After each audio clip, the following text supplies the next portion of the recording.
Welcome back to our channel Tanglish to English. இன்னைக்கு நாம பார்க்க போற டாபிக் door related sentences. ஒரு நார்மல் டோர்ல என்னென்ன இருக்கும் அதை வச்சு எப்படி சென்டென்ஸ் மேக் பண்றதுன்னு பார்க்கலாம். knob knob knob அப்படின்னா கதவுல இந்த மாதிரி திருகுற டைப்ல லாக் பண்றதுக்கும் அன்லாக் பண்றதுக்கும் வச்சிருப்பாங்க. இதை வச்சு என்ன சென்டென்ஸ்னா knob. She turned the knob to open the door. கதவை திறக்கிறதுக்காண்டி அவ நாப திருப்புனா. இப்ப இத வச்சு இன்னொரு சென்டென்ஸ் மேக் பண்ணலாம். She turned the knob to close the door. அதாவது கதவை பூட்டுறதுக்காண்டி அவ நாப மறுபடியும் திருப்புனா அப்படின்னு சொல்லலாம். Next word latch. latch அப்படின்னா என்ன? latch அப்படின்னா தாழ்பால். இத வச்சு ஒரு simple sentence. latch. He lifted the latch to open the door. அதாவது இந்த தாப்பாழ மேலையும் கீழையும் லிஃப்ட் பண்ணி கதவை ஓபன் பண்ணா அப்படின்னு சொல்லலாம். He lifted the latch to close the door அப்படின்னு சொல்லலாம்.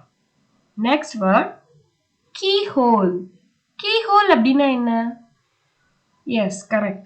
டோர்ல கீ போடுற அதுக்கு கொடுத்துக்க ஹோல் தான் keyhole. அதை வச்சு ஒரு குட்டி sentence. Insert the key into the keyhole to lock the door or open the door. கீஹோல்குள்ள கீயை விட்டு ஓபன் பண்ணவோ டோரை ஓபன் பண்ணவோ டோரை க்ளோஸ் பண்ணவோ பண்ணிக்கலாம் அப்படின்னு சொல்றது. Next one peephole. Peephole அப்படின்னா என்ன? பீப் ஹோல் அப்படிங்கிறது ஒரு லென்ஸ் டோர்ல அட்டாச் பண்ணியிருப்பாங்க. கதவுக்கு பின்னாடி யார் நிக்கிறா அப்படிங்கிறத பார்த்துட்டு டோர் ஓபன் பண்ணணும் அப்படிங்கிற ஒரு சேஃப்டிக்காக. peephole வச்சு ஒரு sentence. She looked through the peephole to see who was at the door before opening it.